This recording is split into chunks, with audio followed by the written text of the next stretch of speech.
to partner with Second City Songs and all of you for this seminar with Alessio and Brian. Just to kind of give you quick little introductions and a little run through of how we're going to work today. Alessio and Brian are going to kind of give you a little bit of history of Nero d'Avolo, the development, the growth. Then they're also going to do the presentation and kind of do more of like an interview format where they're touching on all of the specific areas of Sicily. Well, 4 of the specific areas of Sicily. We encourage you to go ahead and taste at your leisure during the presentation. So the first person I want to introduce is Brian Cronin, our Master Sommelier for Taub Family Companies. He is our National Manager of Education, and we've done a few things with him before with Second City Somms. And then in the corner, you'll see Alessio Planeta. Super excited to have Alessio on. Alessio is one of the co-owners and chief winemakers for the Planeta winery. Also, a couple of other people from the winery that are on the presentation that aren't going to be speaking, but just saying hi. Nadia, she is in charge of all marketing. And then Penny Murray, she is the woman in charge. She's amazing. So I'm going to let Greg take over and give some housekeeping, and then we'll get Alessio and Brian started. Cool, thanks Desi. Just a couple of things, guys, to remain on mute for the duration of the presentation. And also we're doing things a little bit differently. This is be a lengthy presentation, so we're gonna do questions at the end. Those can be submitted through the chat box, and if you go down to where the everyone little blue icon is with the arrow, there should be something you could select that says Second City Somms. Pick that, that question comes directly to me, and then I will save all of them for at the end, and I will remember the names of who's asking those questions as well. All good? All right. And just a quick question, can everybody hear me clearly? Awesome. I put on a different microphone because there's a lot of, I live right on Flatbush Avenue where many of the protests go through, and I just started, and I heard there's about 50 police cars going by, so I have a buffering microphone. It's my Conan O'Brien microphone, so I'm trying to fix that. Well, ciao, it's awesome to have you here on Zoom, although I would prefer to be where we were the last time together, sitting on the top of Etna after 4 bottles of wine. That was much better than being stuck in the house. But nevertheless, it's exciting to be here. I think in terms of talking about the grape, as Desiree mentioned, you know, of talking about Sicily in general, and we'll talk about the variety, and then we'll get into the actual regions. But this is absolutely one of my most favorite grapes, and I think if you guys remember from when I talked about Sangiovese, there's certain grapes, a lot of these light pigmented varieties that are structural and brilliant that I think Burgundy always gets talked about, and Pinot Noir being the most incredible grape for showing terroir. And I completely agree with that, but I also don't want to say it's the most incredible grape for showing it, because there's so many that just were never showcased in that way. And I think Nero d'Avolo is on the top of that list in how it shows itself in different terroir. And that's what we're going to walk through today, and really showing how the diversity of soils makes this grape so expressive in different ways, while still intrinsically like keeping the greatness. So with that being said, let's, I'd love to talk to you, Alessio, about first and foremost, not just the depth of history of Sicily, but I think the renaissance that's happened in the past few decades, not only with your family, but I know that the Occhipinti family was there, and there was a certain closeness. And I think some things that I'd also like to dispel some myths as far as the social structure of it, but then leading into what you're doing with varieties, because I think there's been this interesting thoughts like, oh my God, the Occhipintis, they're against the Planetas and this and the whole thing. That to me, I think it's one of the most incredible thing that there's families that are making Sicily better and not just one person going against another. So I'd love for you to talk about that. So thank you very much. Can you hear me, all of you? Yes, no? Yes, super. So first of all, thanks to be here, and thanks for this very interesting question. Give to me the chance to talk a little bit about Sicily and what we have done. First of all, Sicily is since always one of the big producers in Italy. Sicily, Veneto, Emilia are the larger surface of vineyards in Italy. Sicily was covered of vineyards since 19th century. If all Italy today is 600,000 hectares, Sicily is around 100,000 hectares. In 1860, Sicily was 300,000 hectares. So Sicily was literally covered of vineyards. So we had a lot of vineyards since the past, but we didn't make a lot of wine. So we make wines, but mostly for local people and mostly to be sold as a bulk wine. So Sicily had an image of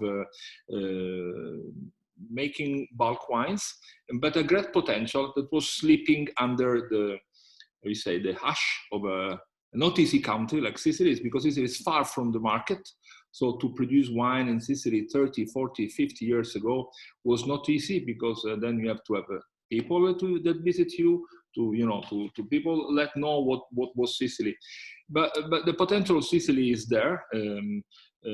We had since always, first of all, a lot of different varieties, and secondary, a lot of different terroir. Maybe we will talk a little bit later about this, but you can imagine Sicily, we have vineyards from 1,000 meters on the Etna until the island, the southern island of Pantelleria or whatever, or the vineyards in Noto. So there's a diversity that is huge and unique, I think, in such a small island. But if I want to give you a picture of Sicily, you have to imagine all time. So first of all, a very important moment for Sicily was when phylloxera arrives. When phylloxera arrives in Sicily, it was a little bit something like 20, 30 years later than the rest of Italy. Sicily was covered of vineyards, because when the other country, they didn't have more vineyards for the reason of the phylloxera. In Sicily, it was isolated by the sea, and isolated by being far from the rest of the market. For 20, 30 years, we were the only one having wine. So Sicilians export wine everywhere, making a lot of money. Then when phylloxera arrives, we were the first to replant vineyards, because some of, that, for example, also in your country, people use a port graft done in Sicily. In California, I've seen a lot of Paulsen port grafts that were done in Sicily.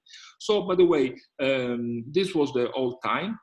And then there was, of course, a big collapse of this kind of wine, so the bulk wines.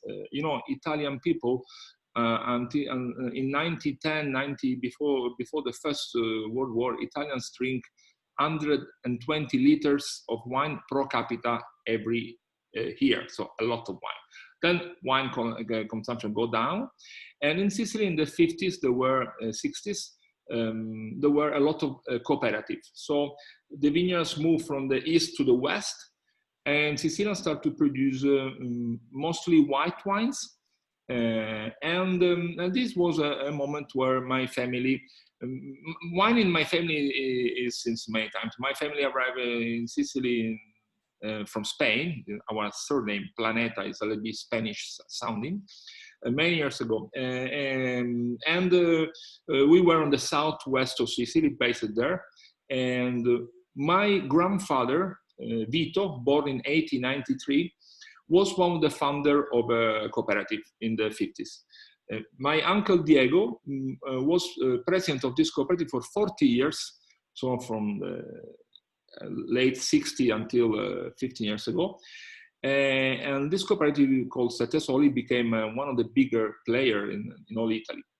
But Diego was also president at that time of a very important institute called IRVOS.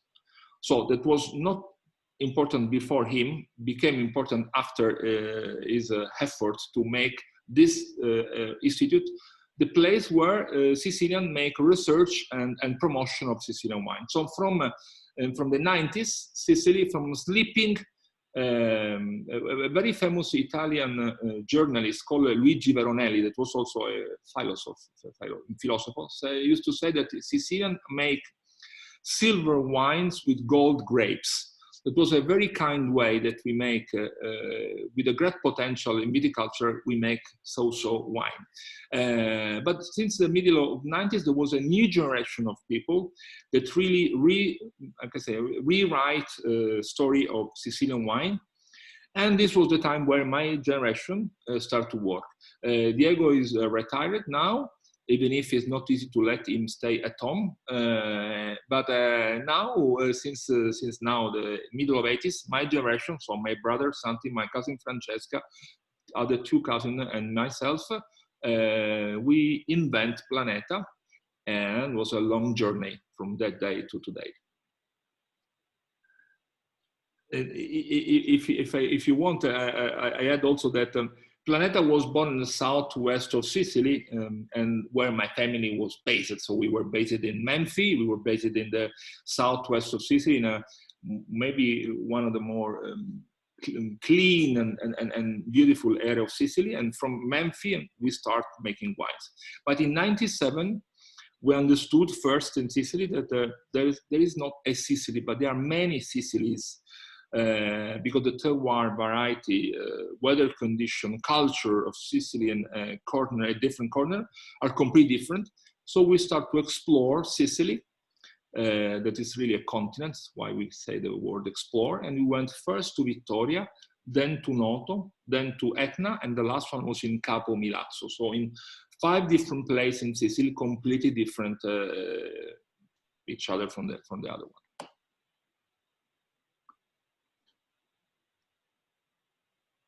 Just to go, Brian, please.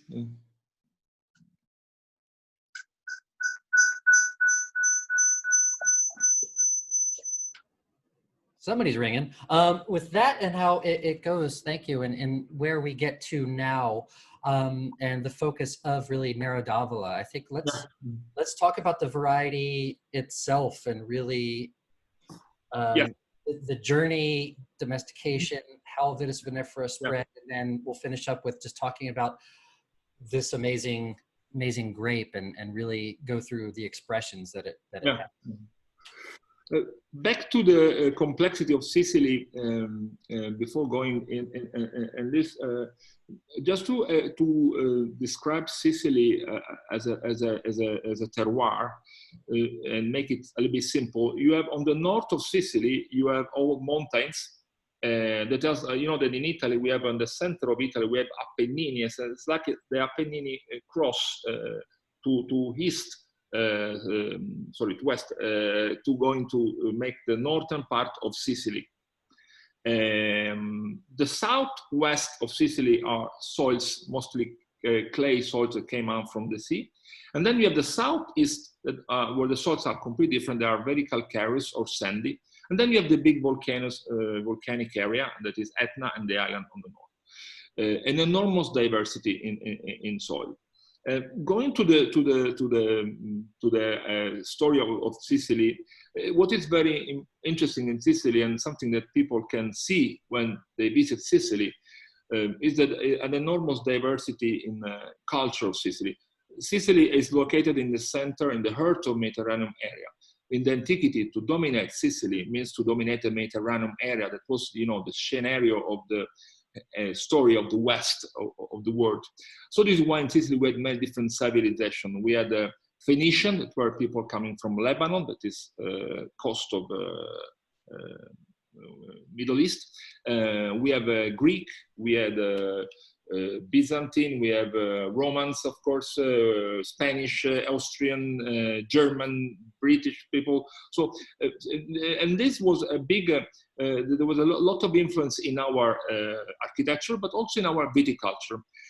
The origin of viticulture, you know, also in the development, on the spread of the culture of wine, Sicily was crucial, because most people said that the area where people start to realize that from this simple, stupid fruit that is called grapes, they can make something that let them stay close to God. So they start to ferment grapes. Was done maybe in Mesopotamia, so from this area, from the Middle East, so what we call now Georgia or Armenia. They start to spread, to develop in two different directions. One direction was on the east, another one going to the coast of what is called where we have Israel today, and from this area start to go in Mediterranean area through Greece. From Greece, start to go first to Sicily, then to the north of Italy, and of course to Spain. So Sicily was in the heart of this, and viticulture arrived in Sicily, bring in two different areas, in two different moments. First, Phoenician bring on the west, so the area of Marsala, of Trapani, or Palermo, they were founded by Phoenician, and the grapes were arrived from them in this area. And the other part is the southeast, the Greek area, where viticulture arrives. You know, we grow and we produce as Planeta Grecanico. Grecanico, the name of the grape is, of course, came from Greece. And this is the origin. Going through the Nero d'Avola is never not so easy to be sure where when it starts to be produced Nero d'Avola. But what is sure is Nero d'Avola, the first times they talk about Nero d'Avola was in a classification in the 17th century, call it about Nero d'Avola. So okay, this is another clear picture about, you know, in Sicily you have the green area, they are the Greek colony, and the red gray area is a Phoenician colony. Menfi, where I am here, are exactly in the middle. This is why we are a little bit bastard between the Greek culture and the Phoenician culture. And Selinunte, that is the very famous archaeological site here near, was sometimes Phoenician, sometimes Greek. So this is another story about this area. By the way, this is how the viticulture starts to spread in this area. And talking about the grape himself, Nero d'Avola, the first times where they talk about Nero d'Avola, I said it was in a book in 17th century. But there is a very interesting, for me, a very interesting slide, the one where they show you the Brian, in a couple of slides more. Another one, the next one. This is a very interesting for me. They make a study about doing analysis of the different grapes and looking what they have in common. That this helps you to understand the journey of variety. And you always say that the Georgian variety are completely far from the rest of the variety. They are like isolated themselves, and they are unique and great. We have a collection of Georgian variety in Sicily. Then you have here in the north, in the higher part of the slide, you have the French grapes. You have the Greek, you have the Italian, the Greek, and the Sicilian. So it's like we are quite far from the Italian grapes and a little bit more close to the Greek grapes.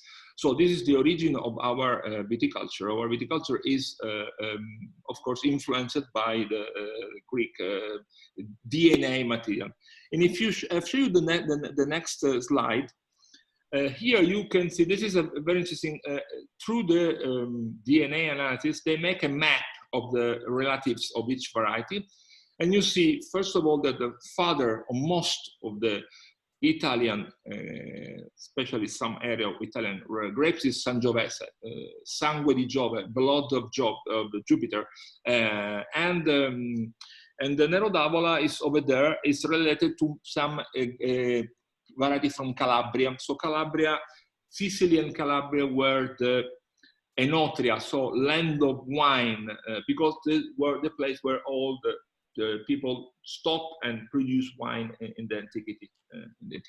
So the journey of Nero d'Avola started to be a bit more clear. They arrive from the east, from Greece, stop especially in the southeast part of Sicily. Going to the development of Nero d'Avola, next slide, you can see that Nero d'Avola is flagged a little bit of Sicilian grapes, is the more cultivated red grapes, 15%. is mostly on the coast of Sicily. But the origin of Nero d'Avola is the southeast. Nero d'Avola means black, from black grape, the red grape, from Avola. Avola is a small village near Noto in the Baroque area in the southeast of Sicily. When I was a student, in the other millennium, Nero d'Avola was only in the southeast, really in the corner. Then Nero d'Avola started to develop here in the coast and a little bit also on the north of Sicily. But always mostly near the coast and mostly near the sea, in a way that Nero d'Avola likes definitely to stay not far from the sea and like to have a dry vintage instead of having rainy vintage. Like, for example, Nero Mascalese, that is a grape from Etna that likes very much to stay on the mountain in this kind of ambient. Going next slide is just to put you Nero d'Avola a little bit in a picture of the Italian red grapes. The more cultivated Italian red grapes is by far Sangiovese. Also for the reason that Sangiovese is not only in one region like is Negramaro, Primitivo, or Nero d'Avola, but Sangiovese is in Tuscany, of course, is in Emilia, but it's a little bit everywhere. There are a few hectares also in Sicily, so it's very cultivated since a lot of time. And then on Nero d'Avola, for me, is really flag of Sicilian red grapes, like Montepulciano is for Abruzzo or Nebbiolo in Piemonte. So it is a variety that in Sicily, they can theoretically grow in Puglia also, but there are no hectares of Nero d'Avola out of Sicily. There is a little bit I've seen around the world, a little bit in Australia, a little bit in California, but something, you know, for people that like to experiment. But this is like many local grapes. They are very adapted only from in the area where they was born. They are not really plastic to be cultivated far in another place. Alessio, if you don't mind me jumping in really quickly, because I think as you continued on talking, I'm just going back a few slides, you know, for everybody to really take in these, and we'll make it available and you'll show you where it is available to look at.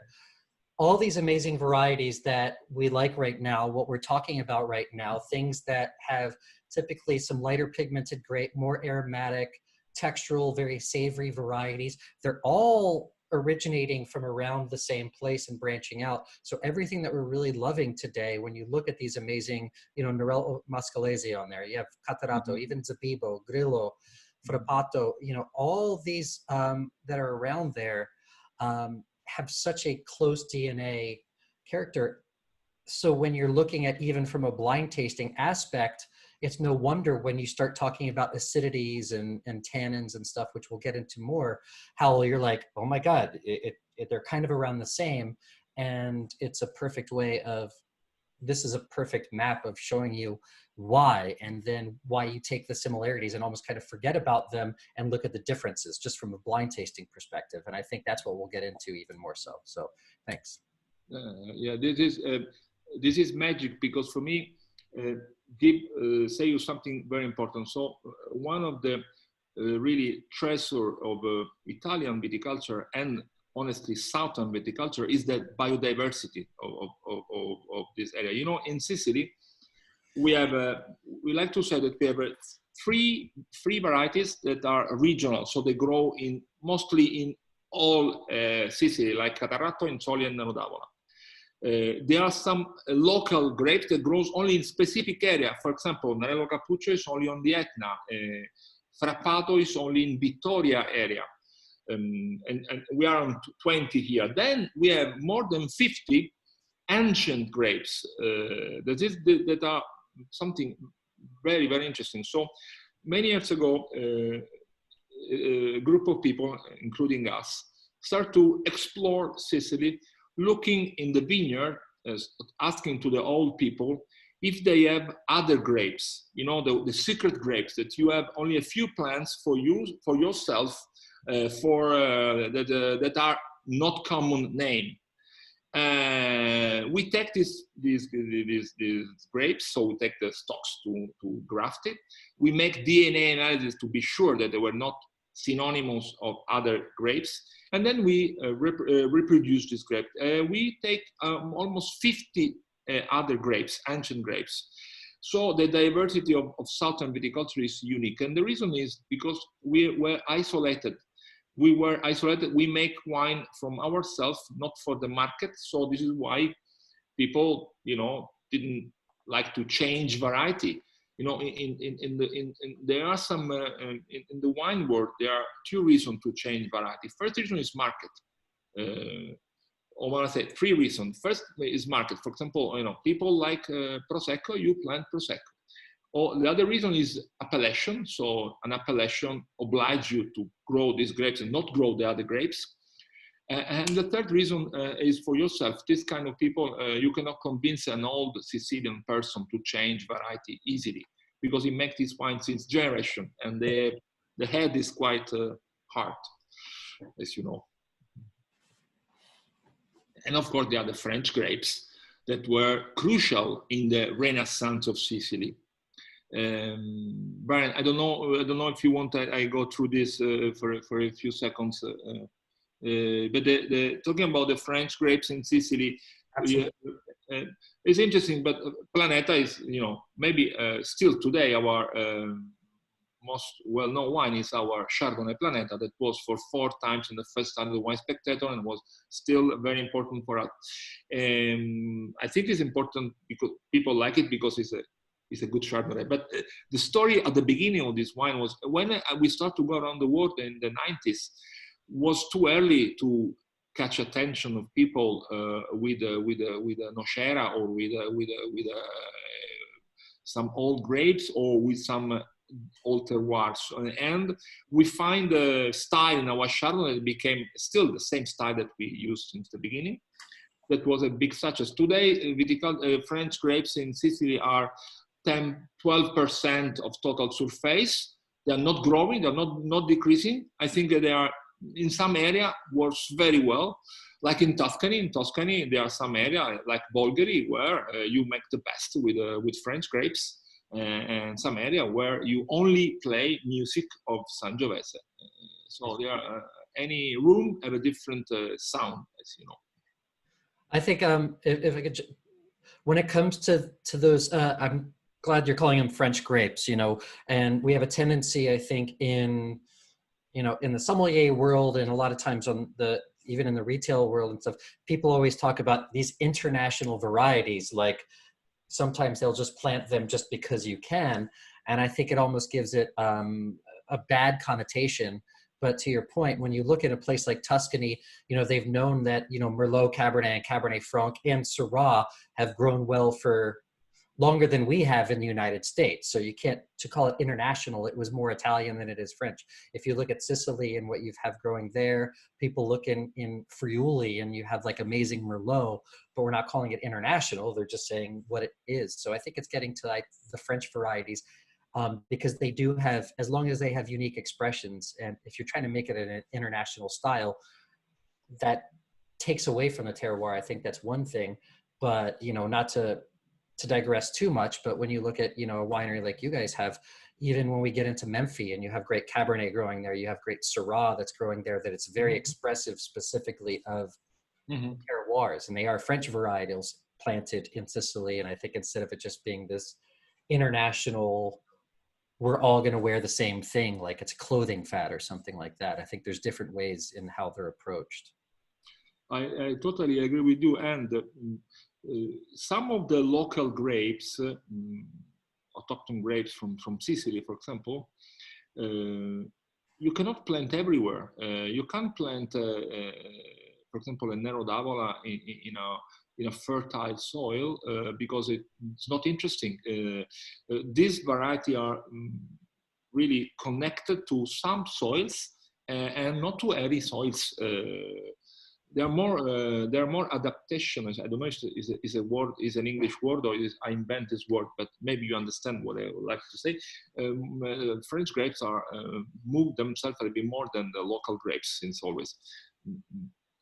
This is a biotype and clones from Nero d'Avola. Of course, local grapes are, there is not a lot of research in terms of clones and biotypes because usually people replant what they have in the vineyards.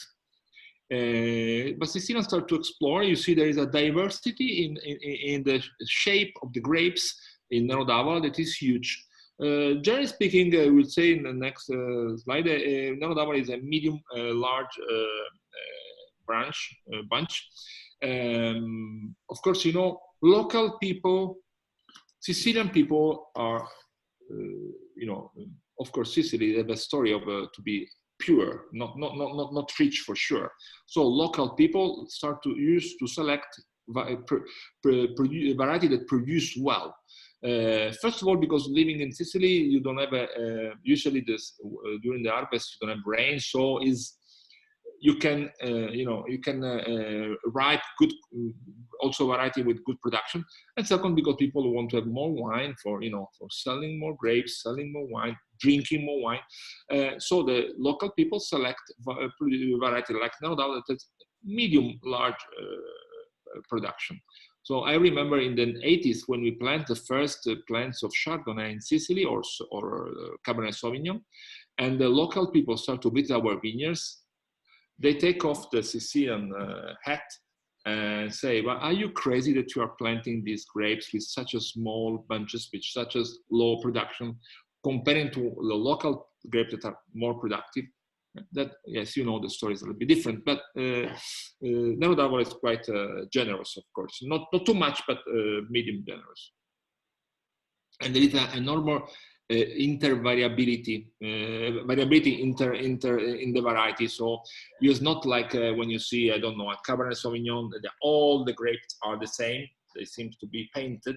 No, Nero d'Avola is a bit more like Sicilian. You know, Sicilian are blonde, tall, mustache, any kind of Sicilian. This is like Nero d'Avola, a mix of shapes. And just really briefly before we continue on with talking about Nero, do you mind? You bring up a really good point when it comes to yields and things, and I think that's part of what you all contributed to as far as people's mentality in wanting to grow a lot before, and then having the focus, even just in the past couple of decades, in really focusing on lower yields and looking at what the land does instead of producing more of the local grape to make more of it, which is like, I think it was for many ways the Italian, like a great vintage was, we have a lot of wine, where now a great vintage is what you can do with the particular place. It's quite simple. In the past, you will sell by kilo. Now you sell by bottle. This changed perception of grape growers. In case of Planeta, we see our philosophy since the first years, in the first days, was to do the full. So we don't buy grapes, wine, whatever. We like to start from the land, plant the vineyards, grow the vineyards, and make the wines. But people that sell grapes to the cooperative, of course, they prefer to have quantity. If you make bottle of wines, you have to find your room in the market. And as you know, your room in the market is on quality, it's not more on quantity, everywhere, in Sicily and everywhere. Yeah. So, okay, continuing on with Nero, sorry. No, just a picture of Nero d'Avola. Nero d'Avola is harvest is in mid of September, generally speaking. It could be a bit early, it could be, but not too late. And this is time. I was in Noto this morning, very early in the morning. I put some picture on my Facebook. We was in bottling Santa Iscila today, and this year at the moment the vineyards are not bad, but let's wait. Exactly. Just to compare Nero d'Avola to other grapes. This is something when I need to describe around the world the diversity of Sicily. I said the story that in Sicily we start the harvest and in first days of August on the west with Chardonnay. Some producer, not us, Pinot Grigio, they also harvest sometimes 25, 28 of July. And we finish end of October, first days of November in Etna. So it's for sure the longer harvest almost in the world, in a small island like we are. So the diversity is huge, really. And just to put Nero d'Avola, this is it'll be boring, but give you the picture. The medium weight of Nero d'Avola is a little bit higher than Sangiovese, definitely higher than a Merlot or of course a Sauvignon. But the secret of Nero d'Avola for me, the secret of quality of Nero d'Avola is here when you see the acidity and the pH. So Nero d'Avola is a variety, generally speaking, with a very low pH and very high acidity. So the color is brilliant, can age a lot, and it's never, even if I know that sometimes Sicilian, especially in the past, put some too many rich in alcohol Nero d'Avola, but the real Nero d'Avola is not so alcoholic. You can have a 13 degrees, 20 degrees and a half, and have a perfectly ripe wine.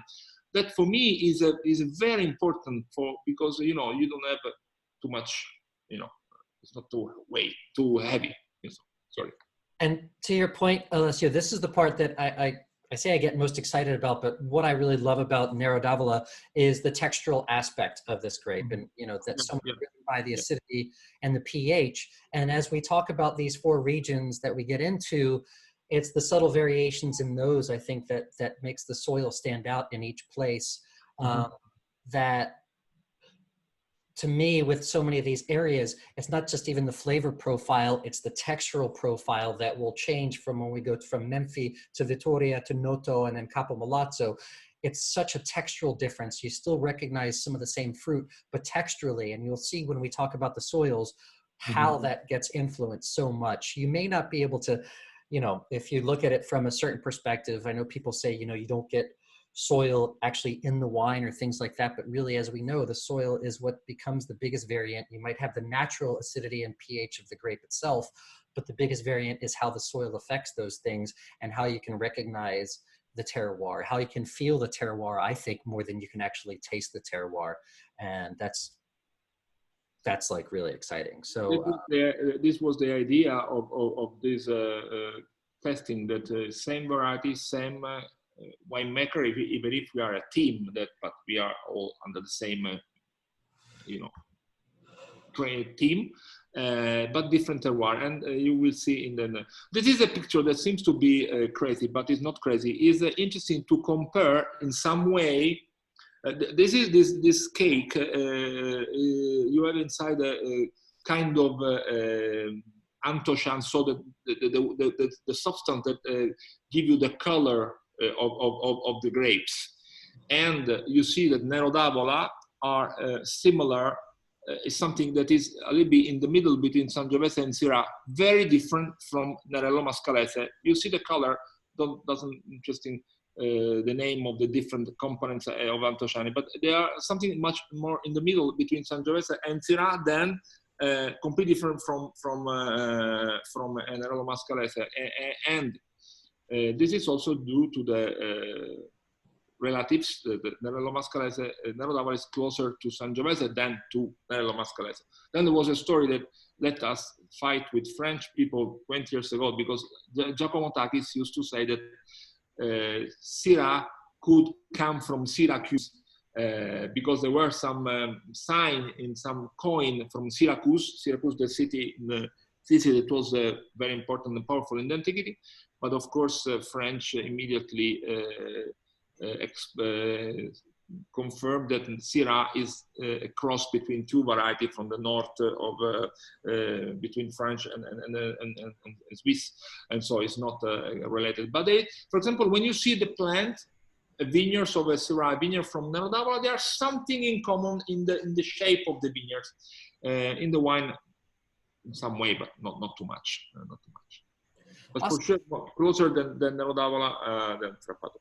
Okay, going to our vineyards, of course, we play very, very fast. Planeta is in 5 different areas in Sicily. Homeland is Menfi, where we totally have 400 hectares of vineyards. 250 are in Menfi, 260 are in Menfi, the rest are in the rest of Sicily. In '97, we start to explore Sicily with the idea of producing completely different wine. And now, after 30 years, we really start to understand every year more and more. Whenever I move from place to another place, it starts starting from scratch, from a white page, because in terms of viticulture, in terms of winemaking, is always something to explore. And the first place where we went was Vittoria, where the area of Ceraswoli Vittoria, 97. 98, we went to Noto, the southern point of all Sicily, of all Europe. White soils similar to Jerez. So this is something magic. The end of Europe, the lower part of Europe are done with these white soils that are soils done from the shells of the sea.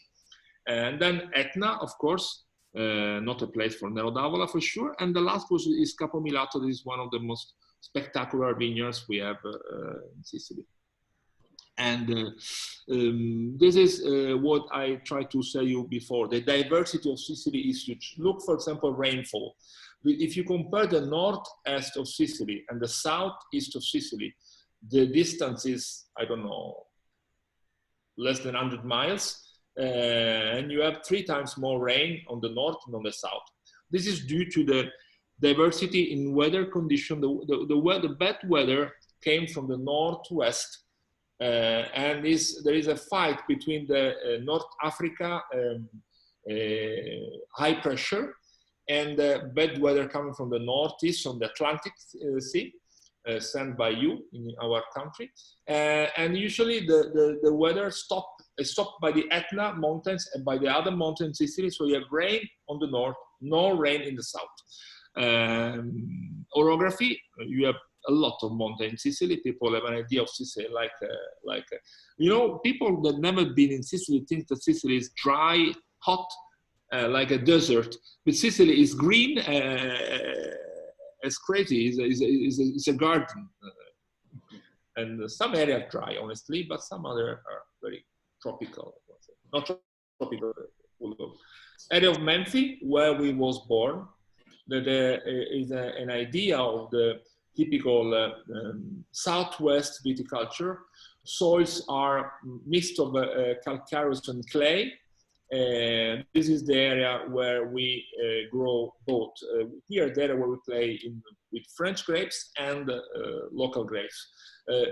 No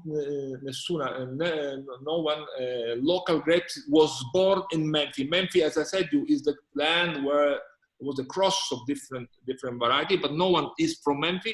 This is why for the soils, for the weather, is the ideal area for playing also with other grapes. Even if we make a version of Nero d'Avola that is maybe a classic version of Nero d'Avola. If soils are clay and calcareous, the Nero d'Avola in this area have this typical plum chocolate taste, and is quite herbaceous, minty. And this is one that we have in La Sagreta. Maybe we taste the wine later, Brian? Yeah, okay. I think everybody can get instructions, you know, taste at your leisure, and then as we're talking, you'll see what's really coming out. But I also want to point out, if you can see the picture of this soil here, there's a very similar soil for any of you Chablis lovers. When you're walking on the hill of Chablis, you're in a vineyard like Le Clos. Granted, the amount that you'll see of the calcareous blocks are larger, but here they're smaller. And one of the things, in the first time walking in this vineyard, I was like, I'm in Chablis, and you can see it, I think, texturally with the wine.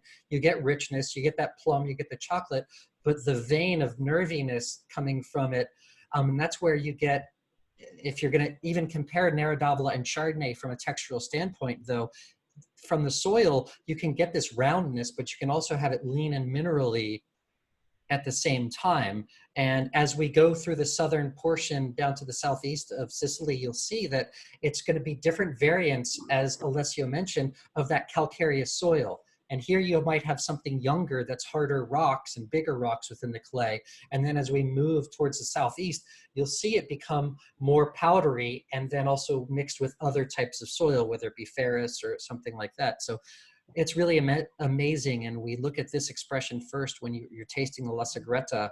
And, you know, they make La Sagreta they'll do one that's a blend of different varieties, but through many conversations and stuff, we thought Nero d'Avola would be a perfect expression to do and really showcase the place that's the heart of Alessio's family's home. So they bottled the Nero d'Avola individually. And not only is this region special, and as you talk, Alessio, I'm going to play a little video next, and you could just watch and how the expression is of this place that you talk.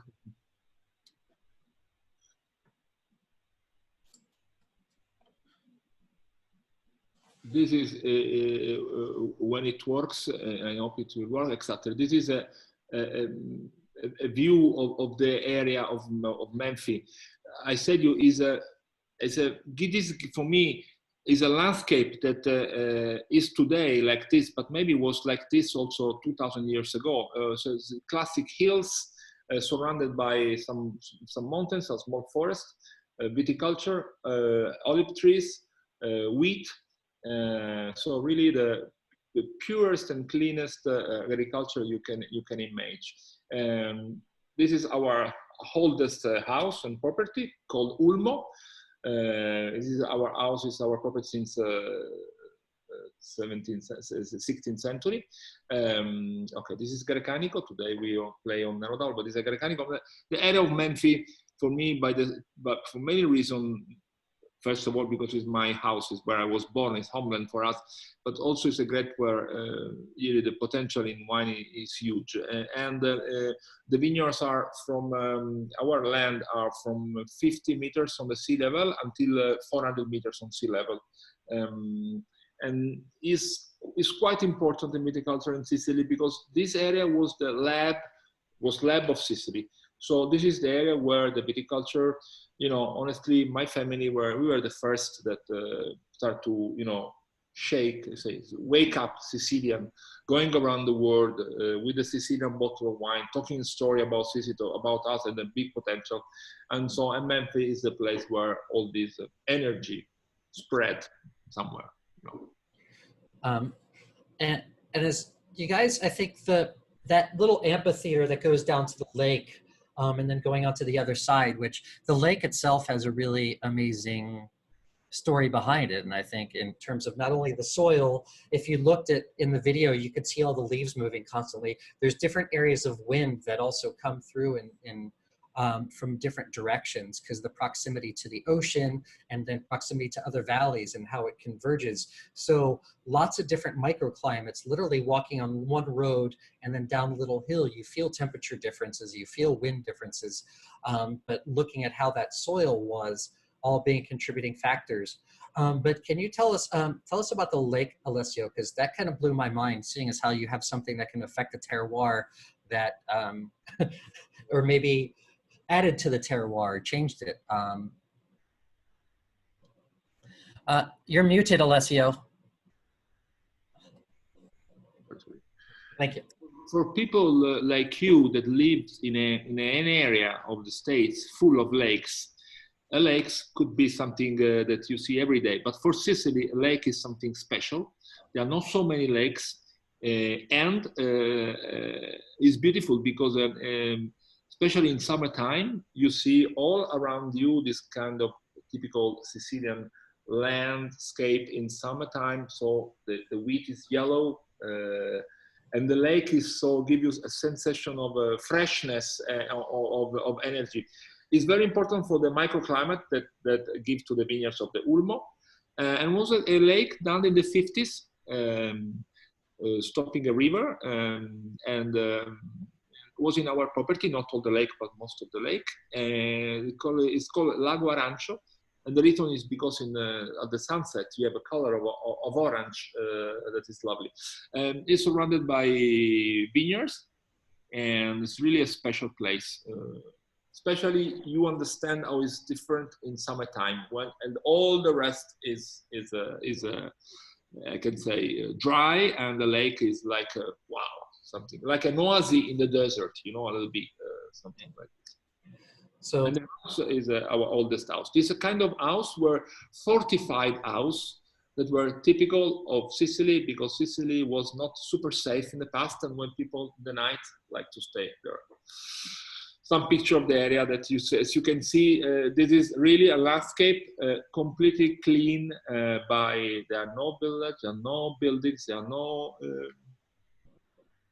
strange things, so it's quite unique. And 30 years ago, Brian, if you remember, we go there together. We find in the mountains a special place, a Phoenician palmento. So we find a place 500 meters from this vineyard where 2,500 years ago people make wines. Of course, they were not the same vineyards, not the same place, but give you the sense what the Latins call genius loci. So this is a place where viticulture have an old story. Yeah, and I have a picture of it, I think, later on in the presentation, but it's really amazing when you look at how special this area was to winemaking. And as you mentioned, the Phoenician winery. And how do you know it's a winery? Because you go to the top of this hill, and they chose this rock formation that it was probably just more than winemaking. It was a place where you would pray. This was a very much a holy site too, as far as how you were making wine, but the winery itself was carved into the rock. So you have multiple basins that work their way down. So it's probably like the first gravity flow winery that is completely carved into rocks that move their way down. So it's really amazing when you look at it, and you're at this top with this expansive view where you can see all this from that top of the rock. So it's more than just a wine making, it's about something that was very difficult to get to, especially if you're lugging grapes. So if you're going to end up going there, it was very much a part of overall culture, and I would imagine to their religious aspect, whatever they were praying to, it was very much a part of that in a holistic way in so many ways, more than just sustenance. So that part's really amazing. And now we're going to continue on. I think when you had the La Segreta Nero d'Avola, I think the clay soil really comes out. You have the plushness of the fruit, the prettiness of the fruit, but you could tell that there was the calcareous soil in there with that nerviness. So it's not as aromatic, but it's more that plush style. And now we're going to head into Vittoria, which, as you'll notice and you'll see the soil, it will dramatically change as far as look and feel with calcareous soil, but then the influence of sand. And if you look at the color of the sand too, I think you'll probably notice that there's probably different elements, and not all sand is created equal. So with that, I'll let you take over here, Alessio, and I'll show the video while we talk. I think if there is a terroir that impact a wine in a very clear way, this is red sandy soils of Vittoria. Soils, as you can see by the video, is flat, red, and sandy. So I have a bottle here with the soil that is sand like the sand that you have on the beach. So you can walk here also after the rain. The soils are what? These soils are done of 90 centimeter, 1 meter of red sandy soils, and then we have a lot of white calcareous soils. So the vineyards have part of the roots, so the more active roots in the sandy soils, and some of the secondary roots in the calcareous soils. The origin of the soils is again is a different evolution of the shells that you have in Noto here. So many 100,000 years of rain clean the sand soil, and they became red and sandy. The impact on the wine is huge. If the Cerasuolo di Vittoria, of course, is not a pure Nero d'Avola, because the DOC is a 60% Nero d'Avola, 40% Frappato. You can believe me that the strawberry characters that are for me so clear, so evident, are not from the Frappato, but is from the soils. So the Nero d'Avola, Frappato have some strawberry flavors, but Nero d'Avola from Vittoria is clearly play the music of the strawberry, of the candies, red fruit candies, that for me are quite distinctive. Nero d'Avola, wine from Vittoria, you can recognize always. You can taste this wine in next 5 years, and you have this cherry, strawberry, pomegranate flavors are very clear in the glass. What I really love about the wines in Vittoria, if I were to compare these, if I'm looking at the soils and being comparatively speaking with another place or another region, I like Cerasuolo di Vittoria because it reminds me of Great Volnay and Pommard, and how the calcareous soils really come out, and it makes that strawberry cherry really pop. So when you have those wines, they kind of do that. They're nervy, but they have body, and they pop, but they have this freshness of fruit. But with that red sand, I mean, anytime you pretty much have red in soil, whether it be sand or clay, it's going to be influenced by one thing that oxidizes red. So you're going to add texture. I think it adds some, how the tannins show in the wine. So they're very savory, but fresh at the same time. And as we look at Nero from, I think that clay from Menfi that was a little bit denser to the sandy soil, but still clearly has that kind of iron or ferrous influence with calcaire underneath it, the wine almost becomes more delicate but more intense, if that makes sense. Would you agree? Like, it's nervy, it's fresh, it's tart, but it's also tannic, it's savory. It's to me, it's one of my favorites, period, just from that is. I mean, we'll get into Noto, and I have a personal favorite, but I like it for all those reasons. It becomes more, I don't want to say Nebbiolo-like because I hate the comparison, but if you look at structure and acids and tannins, it reminds me of that with the flavor profile of like a great Pommard or Volnay.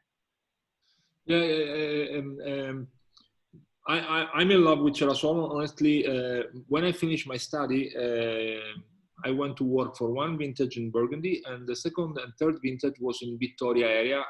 We were part of a COS, and I used to work with Giusto, making Cerasuolo 92 and 93. So I love Cerasuolo area. I like the style of this wine that you can drink in summertime. You can age more than people expect. They became lovely during aging. The Cerasuolo di Vittoria that we make here is only stainless steel fermented and aged. There is no wood in this wine, just to preserve the flavors on this style of wine. In Dorilli, we make aged in wood, but not in this wine. But it's a wine that really you can drink maybe a little bit fresher than another red, but not too much fresh, please. But a little bit, yes. It's full of flavor. And, you know, it's not to make it simple, because I think this is a noble wine, but for me, it's a great wine to have with a good pizza, with a quality pizza, with a gourmet pizza. Wherever you have tomato, Cerasuolo is perfect. That is not good, not for many red wine, but Cerasuolo with tomato go very well. And it's a lovely wine, really. And to your point, talking about, you know, for this Cerasuolo, not the Dorilli, but for this Cerasuolo di Vittoria, you mentioned it's all stainless steel, which I'd like to bring up the point. When people taste it a lot of times initially, the first question I get is like, how long was it in either Botti or Barrique or something larger? And that really shows naturally how savory and spice driven the grape is.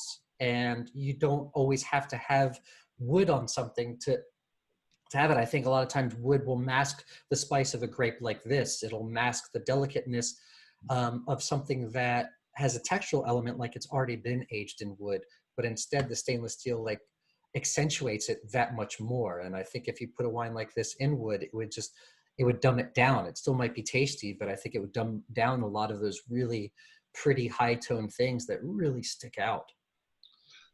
There is always a touch of I can say balsamic, herbaceous, tannic flavors. So not tannic taste, but tannic flavors in Nero d'Avola that sometimes can seems to be wood. And Nero d'Avola is not a grape that loves too much food. Definitely. In fact, we use, for example, now in the next wine we use big woods or not new barriques, because kind of times on Nero d'Avola they will be too much dry after a new wood that you use for many other wines, but not in this wine. And then, you know, we don't have it now, but you know, the single vineyard, the Dorilli of this, which is definitely put into a little bit more wood. It's a little bit more powerful, but the amazing thing is you can still same, but one is just a little bit bigger and more powerful. And they also do make a frappato, which I absolutely love, just the individual frappato. And you see how much frappato is a textural element, that soft, fleshy, and it really accentuates that spice. So again, I think the more that you add wood onto that wine, Alessio, the more it would take away from what the frappato does for the Nero d'Avola instead of it adding to it. Well, frappato is a variety that when you harvest frappato, when you vinify frappato, there is such a big quantity of flavors that seems to be a miracle, really. So it's something, of course, it's not a wine with a lot of structure, it's not a wine with a lot of color, but it's so balanced himself that is very interesting. Trapato played the role of the perfume on the Cerasuolo, so is the one that for sure give the more a little bit more flower and fruity flavors to the Cerasuolo. But in the past they used to plant it together in the vineyards, just to mix it during the harvest, not to harvest separately, just to show you how they mix together very well. Classic of the older area. And if I may ask you, Alessio, are you in the library at the house on the top floor? Yes. Is it getting close to sunset? I have to say, if anybody, let us know if you want to. Give me a second. I close it. No, I was asking just because it's gorgeous. Sorry.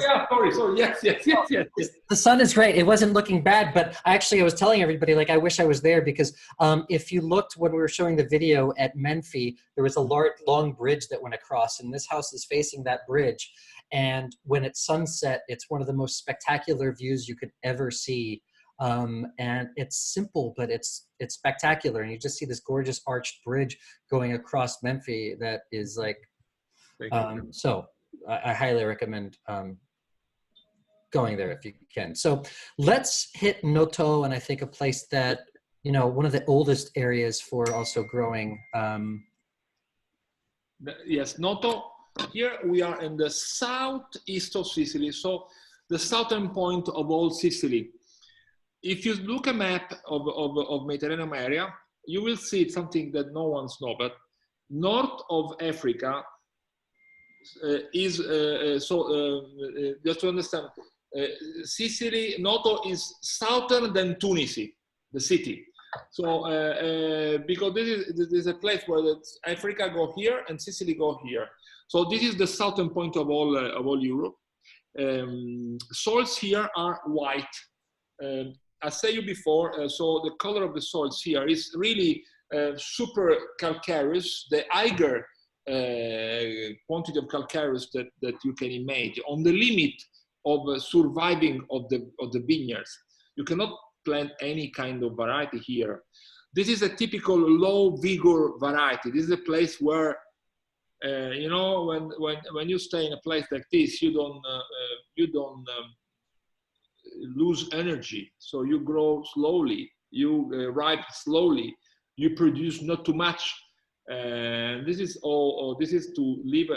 This is wine area like Jerez, like some area of very white calcareous area of Champagne, but of course in a completely different climate condition.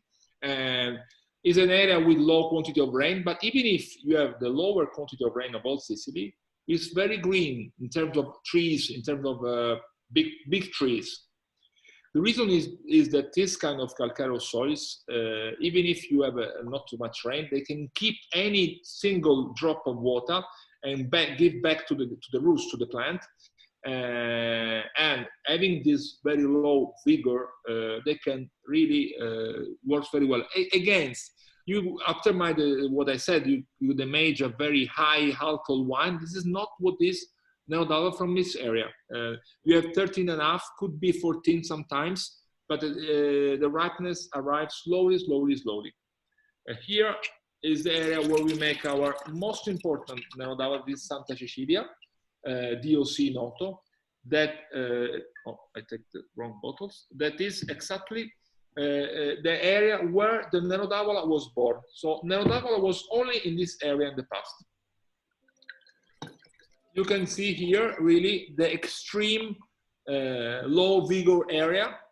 You don't have the vigorous vineyards we have in Menfi or in Etna. If you go to Etna, Etna is full of leaves, full of energy. Here, everything is, extreme. And this is the Nero d'Avola. You see a little bit this blue color. There's not blue, but there is a little bit of blue in the color of the grapes. That is beautiful. The shape is a little bit triangle, as I said you in the clone, in the biotypes of Nero d'Avola, and the area is lovely. This is the original area of Nero d'Avola, and this is the original area of viticulture for Sicily, southeast. Not many vineyards today, because this is the area that became famous for tomato, for I don't know, any kind of because this every whatever you plant here give you a lot of flavor. So everything grows slowly, but extract a lot of flavor from the soil. Santa Cecilia for us is the more elegant, important expression of Nero d'Avola. Many times 3 glasses Gambo Rosso, very high scores in many places. It's a classic, I want to say, of Italians red, south of Italy red wines. For me, you know, in south of Italy, Etna is great, of course, but it's a little bit more different style. The really southern wine for me are Aianico, are Nero d'Avola from this area. These are the really southern, of course, Primitivo, something that give you the southern roots to the wine. A wine full of flavors, full of taste, and quite rich. And it's interesting, as you get white, the soil becomes more all calcareous. The interesting thing is, and you can see it even in the color, the body here in Noto becomes richer, fuller, but the tannin structure and the acidity become very different too. So the body becomes more, the color becomes darker, the anthocyanins set more, and you have more color, which, you know, this reminds me, and I think some of the people that are on know that I've had a very long passion for Greek wines going back for a couple decades. And this is really reminiscent for me when you're in like an area, when you're growing Xino Mavro, or if you're growing, or Aioritico, especially Aioritico, it's got that darker color, but it's still got freshness, it's got tannin. You're growing on this intensely white soil, but yet it's darker than anywhere else, and it's all pure calcareous. And this is where we start looking at pH and acids, and I think, and how it changes it, and how Nero d'Avola, even though it's still expressive, you still get all those red fruits, but you still get power, you get richness, and it's really how this changes as you move your way southeast blows my mind every single time I taste them side by side. You know, when I taste Santa Cecilia, I go back to what we showed before. So there is, in the original area, you can see much clearly the Sangiovese, I want to say, relatives in some way, in terms of acidity, in terms of kind of, you know, if you compare on the fruity side of the other side of Sicily, the Nero d'Avola from here, that is more austere, more balsamic, more carrots, more spicy, some red fruit, like black fruit, sometimes bring me back a little bit in some way to the what we thought. There is some blood of Sangiovese here. As we move to there, you know, getting into the next region, so we could talk about the region and then cover some questions too. We're going to move to me, one of the most gorgeous places that you could ever imagine, that is special in so many ways, because, you know, here you have an appellation, a place that was talked about millennia ago as far as an appellation. And it's rare that you get to see that, because this is one of the only ones that you actually have a place that's millennia old that was spoken to as an appellation in wine. And it's the first time being planted in a very long time. And that's, as we jump into the Northeast, this little peninsula that sticks out, and that is Capo Milazzo. And this is the Barogna estate, which I have to say, if you don't mind me saying, I mean, the winery itself, if you have a very, very, very weak arm and you throw a baseball like very lightly, it'll go like 20 feet, and that's as far as it'll go. So it's small, and that's how small this place is. But in terms of, I think, what it's going to be doing for the future is mind-blowing, and how special it is. So please, let me, while you talk, I'd love to show this video, because it's, you know, it's beyond exciting. Thank you. This video make me a very easy life. You see on the end of the video, you see Etna very far on the other side of the sea. So this is Capo Milazzo. So we are on the north part of Sicily. The green one are 8 hectares of vineyards, and all around there are olive trees. This is a special place, huge place. The vineyards are really surrounded by the sea. They are really something unique. Some years ago, a friend of me said me, you know, there is this place, why don't you come and visit? When I went, I visited the place, I said, oh my God, I want to make wine here. I don't know this terroir, but I'm sure that in such a beautiful place, you can make great wines. Because for me, there is something that the Latins call the genius loci. So in some place, you make, for sure, great wines. The area here, as Brian said, there was when Giulio Cesare, the Roman emperor, start to conquest some of our friend Spanish people and France, he make a big party, and what he drink? He drink Falerno and Mamertino. So Mamertino was very well known since Julius Caesar time as a wine done in this area, maybe not with the same grapes, of course, but this is the area, done by the Mamertini that were warriors, Sicilian, very bad people, but very useful to win against Carthaginians. So this is why Giulio Cesare used to drink this wine from this area, thinking that was a wine that give you a lot of force. Mamertino means Mars, god of war. So that was the idea. So apart this, the story, of course, is a story of a wine that exists since millennium, an area with vineyards since always, and completely different from the rest. These soils are a mix of two things. Are alluvial soils, so the mountains, that because dietro this Capo Milazzo there is very high mountains, and also there is an impact that Brian, we study in this last months.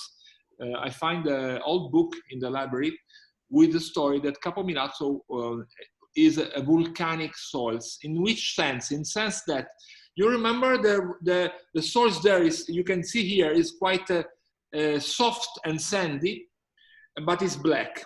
So under the soils we have this a lot of stones coming from the mountains, a lot of alluvial soils, but there is also a lot of ash that came from the island, because in front of Capo Milazzo there are 8 islands, Aeoli Island, that are 8 volcanoes. And especially one of these that they call it Stromboli is always active, always. Every day you have dust and you have sometimes lava coming out from the top of the volcano. So year after year, there is a little bit also is a mix of alluvial soils and this soils. The wine that you have here is a blend of Nero d'Avola with a little bit of Nocera, that is the grape from the area, and you have a style completely different of Nero d'Avola, coming from a little bit more rich soils. You can see the richness of the soils from in the wine with these flavors of citrus, of tamarind. There is less tension, but a lot of, for me, of very different flavors. The herbaceous style is there. The velvety style of the tannins is quite unique. But this is the wine of the area that are quite different and unique. Yeah, and to your point, well, to a couple of points, I mean, when you look at, I think, Nero d'Avola in this area and you hit the more alluvial soils, you're taking away the calcareous soils. And the second that happens, the nerviness is gone, but the freshness of this still, the fruit stays there. And that's the cool thing. To me, it's like when you go from, you know, forgive me, I'm only using this as like a descriptor, but if you had like a Cru Beaujolais and then you had a more like a Nouveau from a grape producer, not something bulk, where you're getting more of the softness and the plush and you're not pulling it from the harder areas, this is where that plushness comes out and it becomes a much more like pretty wine. It's soft, it's pretty, it's fruity. And the Nocera, I think, brings out some of those dark elements and some of those nice, like almost like anise characteristics if you get. but it still has some nerviness to it. And you bring up like the volcanic soil, and I know you guys just did an Etna seminar, but you know, all volcanic soil, as you know, is not created equal. You look at, you know, Santorini's volcanic soil, but that's all block and pumice and stuff. You know, Etna has volcanic soil, but there's young, there's pyroclastic, there's when the flow was, there's the ground, there's the top, like, and then here you have, is it volcanic soil that's coming from dust? That's volcanic soil that came from explosions. I mean, I know a lot of the soils in these places were actually formed by Santorini and then ended up covering the area. Then other volcanoes keep covering the area. So, you know, when you look at each individual area, I think it's better to look at what type of volcanic soil you look at too. People use that word volcanic, I think, too cavalier, when you really need to look at how it is on an individual basis, because volcanism is, you know, made from whatever soil is there locally, or it's made from a soil that came from 10, 20, 100, or 1,000 miles away, depending upon where it is. And here it makes it more alluvial and soft, and it's really a magical place because climate-wise, you're at this peninsula that's sticking out. It's windy, it's breezy, the temperature drops really quick, so you can get stuck, and it's cold.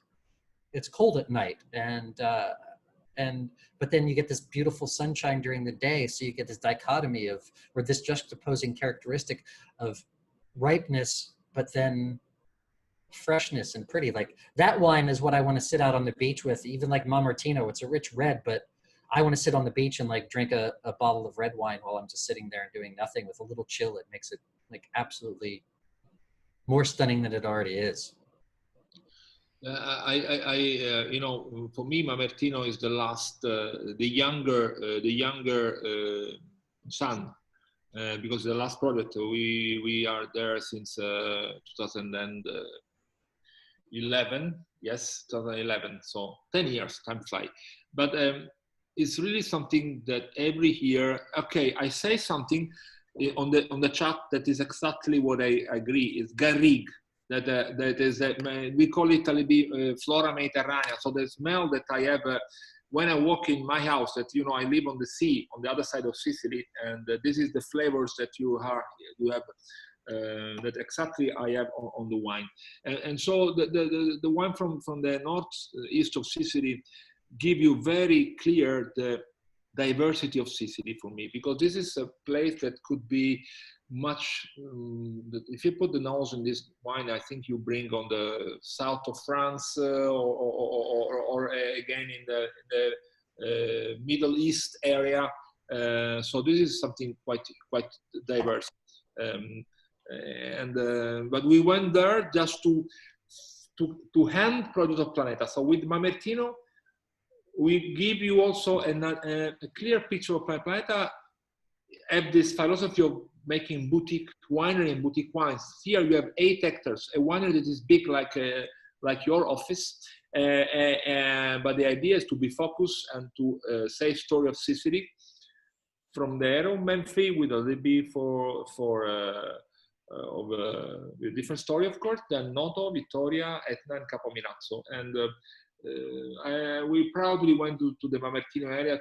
This is there are, I don't know, 10 producers, a few bottles, really few bottles in the market. And some producers make wine, you know, as an hobby. But now there is a little bit of new. In the north part of Sicily, is another appellation called Faro, that is in Messina, that make very elegant wine. Very elegant. Yeah, and you know, to finish off with like Capomilazzo, and then we can go into some questions here. I think, you know, this is an agricultural preserve, so it's like very small and it's very special. They do activities for children here. There's amazing, like when you talk about that garrigue, when you're walking through these vineyards, you can smell the leaves from the olive trees that are nearby. So whether it's that influence, it's the other plants. You saw the tip of the peninsula that have the other plants and shrub grass growing. That adds to the aromatics, and it's really special. But you also see a little bit of wood on these wines, and I think, you know, forgive me if it's wrong, but because the fruit is so much softer, you're adding some more of that texture by utilizing some barrique on there, and that's when you can use it. You don't need it as much when you have that acidity and tannin, but here you have the softness of both the Nocero and how Nero d'Avola is in the soil, so the wood actually becomes beneficial as adding some structure to it. It becomes really I love this, just from, not even just from a historical standpoint, but you get history and a beautiful glass of wine at the same time. So with that being said, let's take some question. Greg, if you're ready to go on with that, and we can talk about all of these amazing places that we just You know that this seminar is also an invitation for when these bad days will finish. I hope that you could fly back to Sicily, and that the best way is to visit this place directly. So let's wait. Let's hope that this will happen very soon. Yeah, it's funny. A lot of folks on the chat here are all clamoring for a trip to Sicily. So I think we're all ready to go down there when we can get out of the country again. We do have a few questions here for you, Alessio. First one's from Dan Pilkey. Have you ever done a DNA comparison between current Nero and older Nero, perhaps from amphora or old bottles, to see if there's been any significant morphology of the variety's DNA?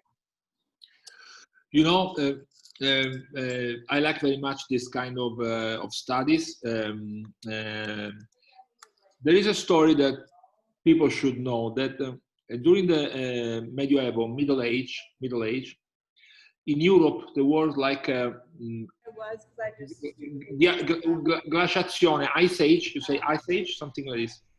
So when we talk about this grape came from this area, this grape came from the other area, most of the time is something that is not old like the antiquity, is from Middle Age, medieval on, because there was a big weather changing in this time. In near where we are, they find a place in a mountain here with amphoras inside. Inside the amphoras, an American university, so not a Sicilian university, find some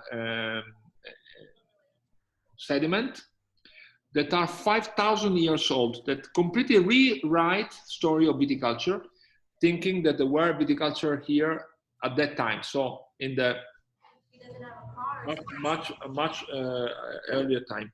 So there is for sure diversity between the antiquity and now. There is no diversity between the Nero d'Avola that we grow today and the Nero d'Avola that they grow 3-4 centuries ago. This is my point of view.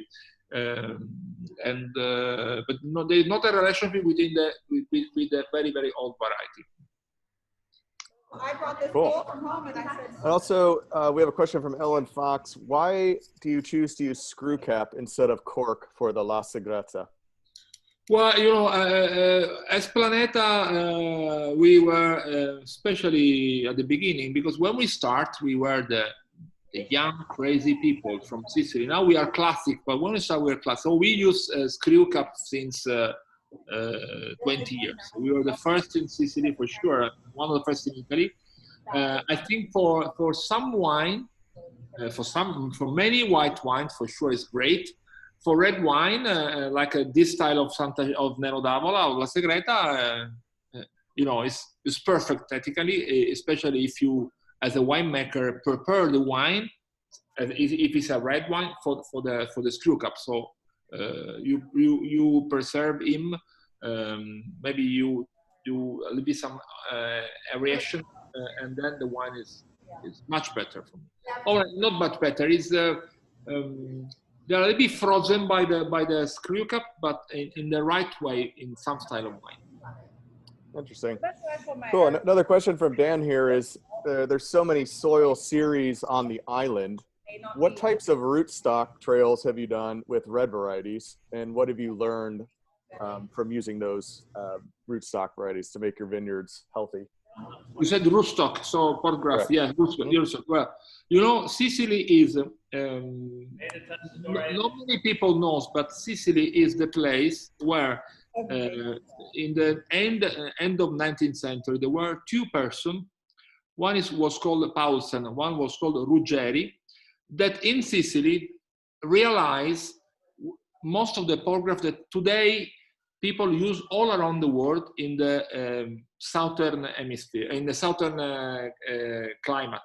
So all paragraph with the P that means Paulsen, all pork with RU, that means Ruggeri, was done in Sicily. If you go to Napa, there is a lot of Paulsen pork, and there are a lot of Ruggeri pork. What I learned by the pork is that, especially in some of other soils, for example, calcareous soils, you can measure calcareous, and what is called high level of calcareous is 20, Noto is 40. So you can only use one pork that they call 41B. So only this pork can, if you plant another pork, the vineyards die. So there is a lot of experiment on this, and you have to adapt, use the right pork in this place. And Nero d'Avola is like 140 and 1103, that is another very important pork. Wow. Olivia would like to know, what was your biggest takeaway or the biggest impact that you had working with Giusto and Torrasuolo, and how did he influence you? Giusto is as a big brother for me. When I worked in Kos in 92, 93, Planeta was partner of Kos, a small partner. Kos was not a garage winery, and half garage winery. So we were very small winery, and with Giusto we work really, really hard. It was the kind of time where we do the harvest, we make the wines, we put the ends in the wine and whatever. So I like very much with Giusto to really to work respecting variety and terroir, and with him is kind of a guy that likes really to work in this way. So following from the vineyards to the wine in a very natural way, without too much ends in the wine and ends in the vineyards. This, if you understand what I mean. Mm-hmm. And so I really understand this part of Sicily. And honestly, while we were together in 92, we visited together the area of Noto. And this is why I went to Noto, because I was touched really by the area of Noto in terms of this special viticulture. And this is why after going to Vittoria, we went also to Noto very, very, very immediately after. Yeah. Great. What about, question from Dan Pilkey again, these lighter grapes like Frappato, Nero, and Norella, do you employ any pre-fermentation techniques like cold soak? Not on Frappato, because Frappato is quite a shy guy, so you don't want to be touched too much. You don't like to stay too many days on the skin. This is my experience, of course. Also, you have to know that the Vittoria area is like a platform that from the sea go up to the mountain. Our vineyards are close to the sea. I always play with Frappato from the sea. Maybe other people have another experience, but my experience was that Frappato don't want to be touched too much. It's shy and fragile, so I don't do this. In Nero d'Avola sometimes, but a little bit on the style of Segreta, a little bit of cold sock, a little bit, but not too much. Usually, for example, Santa Cecilia do a long time on the skin, like 25 days. Frappato, Cerasuolo area, 15 days, and Mamertino between 50 and 20. Yeah, skin. But there are no rules. Every vintage we taste and choose. Interesting. How about question from Ellen regarding your harvest? And you touched on a little bit various climates in these areas, but do you like to pick more in evening or early morning? Does it get really hot during these times, depending on where you're located at? Well, when we harvest the early variety like Chardonnay, for example, we have a little bit of Sauvignon Blanc on the Memphis area.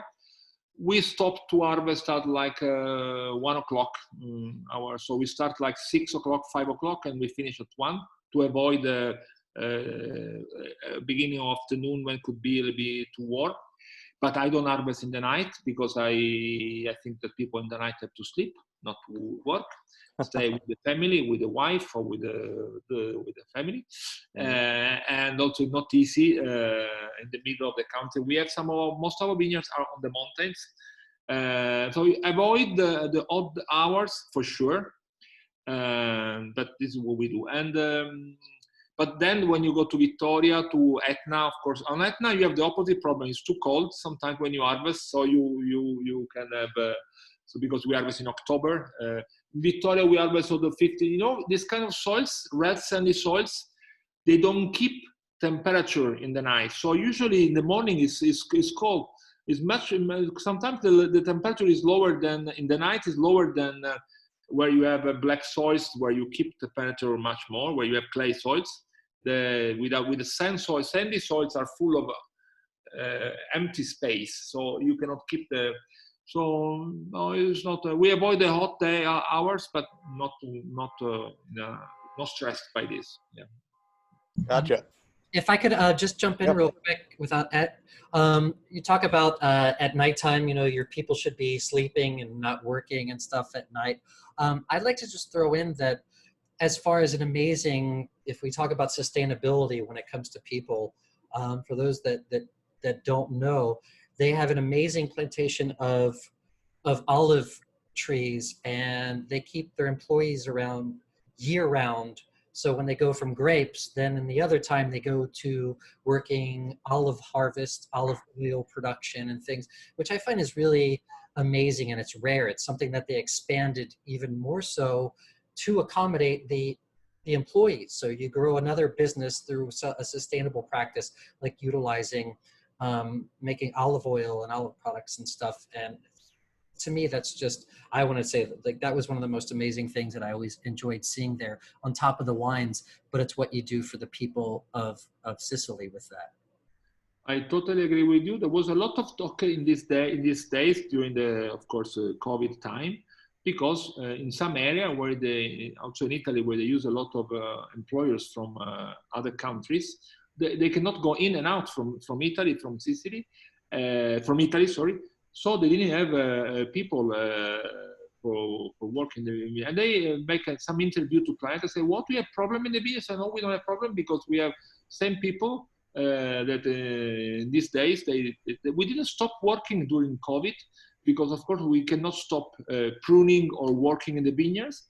We put people one filare yes and one no, so no problem.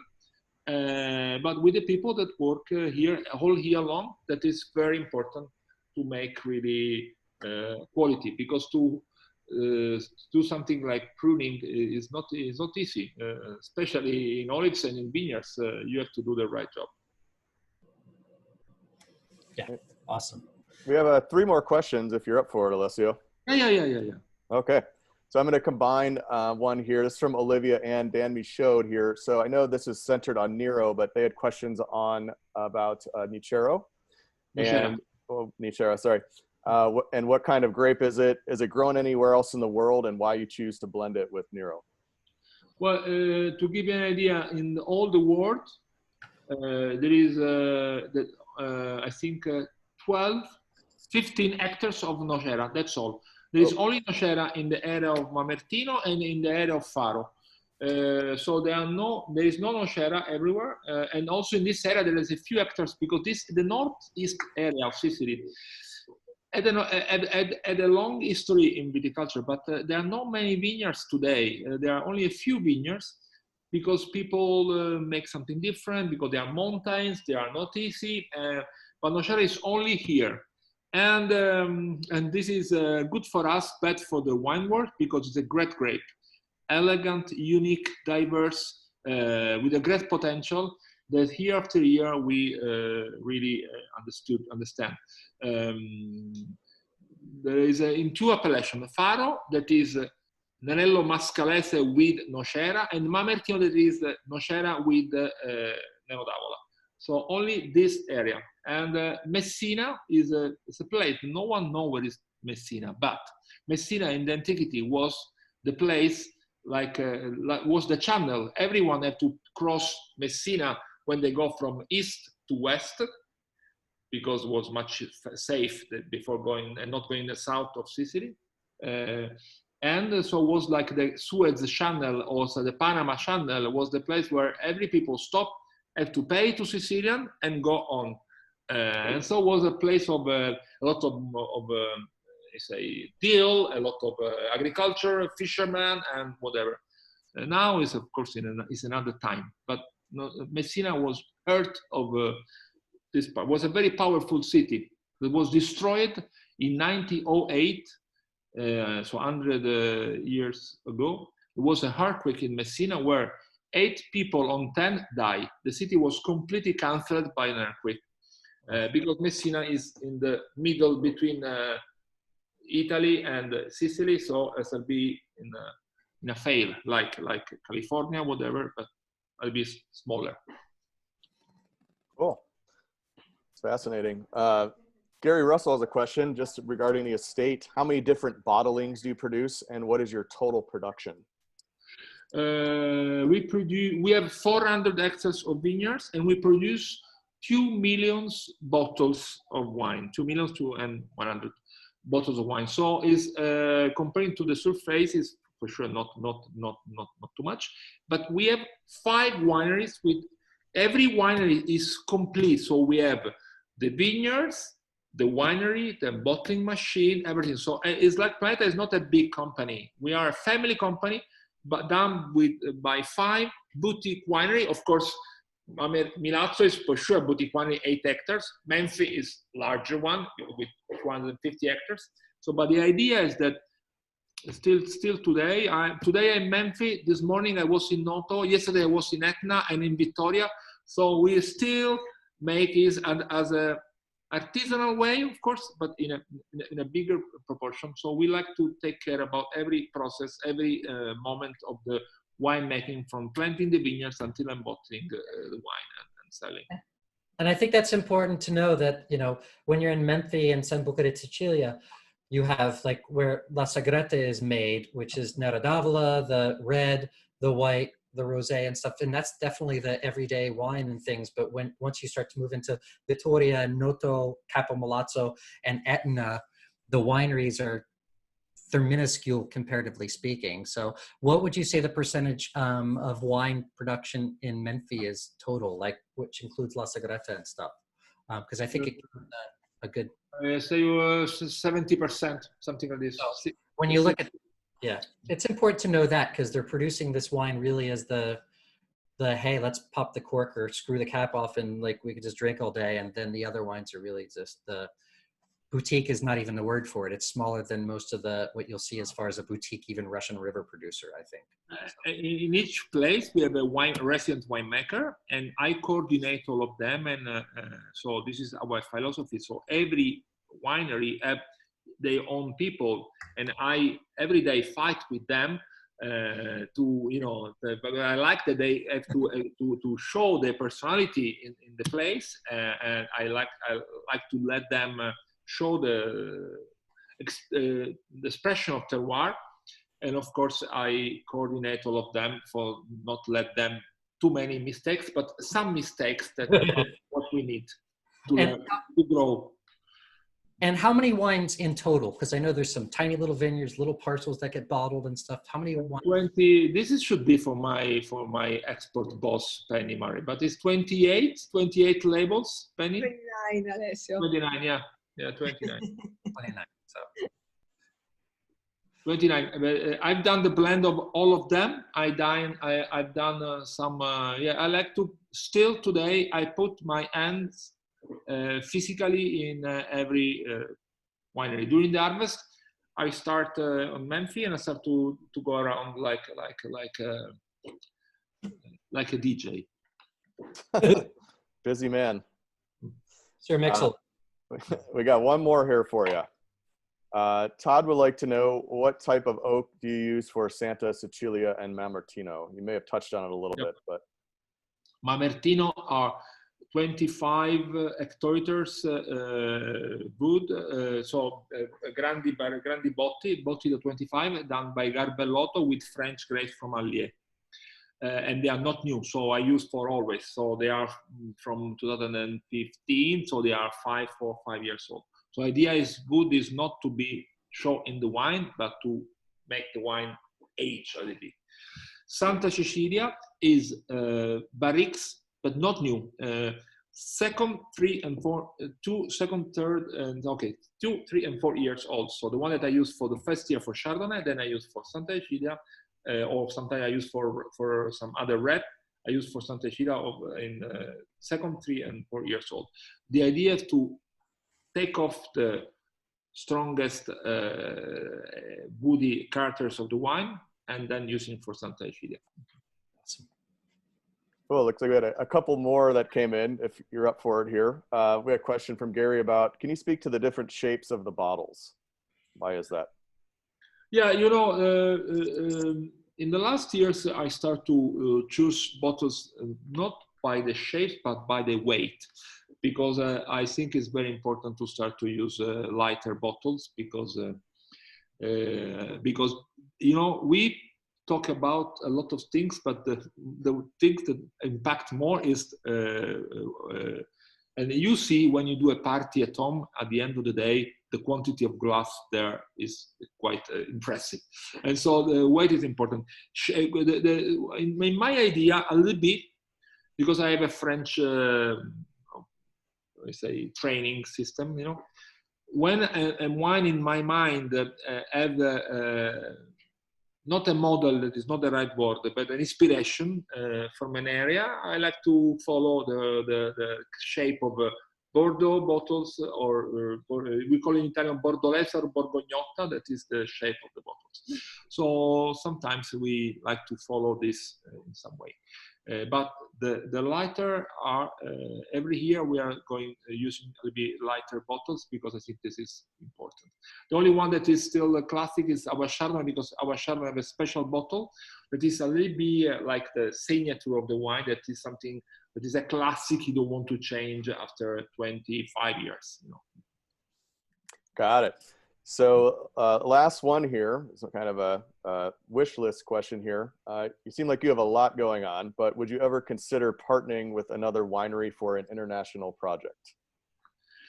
Yes and no. So first of all, I could never move from Sicily because I don't understand Sicily. So can you imagine if I can understand the Tuscany or Piemonte or whatever? One life is not enough to understand wine of your region. It made to go in some other place. But in the last years, we were thinking about do one day something with people from other parts of the world, to invite them in Sicily, for a reason of pride as Sicilian, to find investors, because you have to remember that this is a country where people in the past escape. People from in the past moved from Sicily to the States, moved from Sicily to everywhere, because Sicily was hard, if I can say. Now Sicily changed a lot. Sicily is beautiful, and so some years ago we started to think about, why don't we invite some investors to Sicily that could be a kind of also of say to the world that Sicily is a place to invest, to make money, and something is going to, maybe something will happen in this direction very soon. Well, so we invite people to Sicily, and some people arrive. Well, It's okay. I can't thank you all enough, Alessio, for being on here. Everybody with Second City Psalms, Rachel, I mean, Desiree, you guys are, thanks for spending so much time listening to us, watching us. Something that's really fun too, I want to show you so much of the research that has been done. Planeta has this great website, Exploring Nero d'Avola, which so many of the things that we talked about you can see, and you can dive deep into a lot of the numbers and acids and things like that, pH, and then all the regions that we've talked about. And it's just for Nero d'Avola, which is really amazing. So something that they've put together. And I think, again, it all comes down to how people share. And it's not just, hi, we're out for ourselves. It's them really showcasing how much they're there for Sicily and this grape, which I think is, as most great wineries you see, whether it be from Napa, Bordeaux, or other places, they're there for the region and not there for just themselves. And I think that's what's really special with everything that I've dealt with Planeta. So I can't thank you enough for being here and spending your evening chatting with us. I'd rather be an evening in Sicily, as I mentioned before, instead of a hot afternoon in New York right now, still stuck in my same apartment for 90 days, but whatever.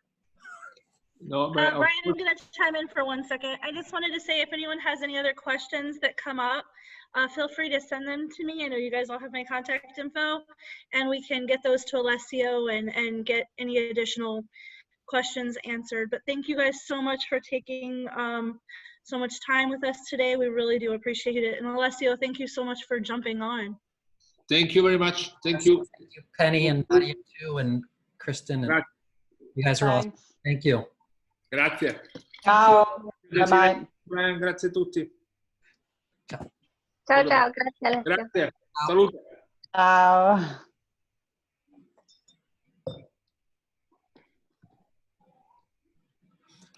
I like watching all the blocks disappear. Me too. Thank you again, all. I'm having to Thank you, Craig. jump off. It was a pleasure. Thank you very much. Thank you. Bye. Ciao, Brian. Ciao, Nadia. Ciao, Penny. We're together. Thank you very much. Brilliant. Big hugs to you. Big, big hugs. I'll hug my Hug. Bye. Ciao. Santa Cecilia, well done. Which vintage? 15.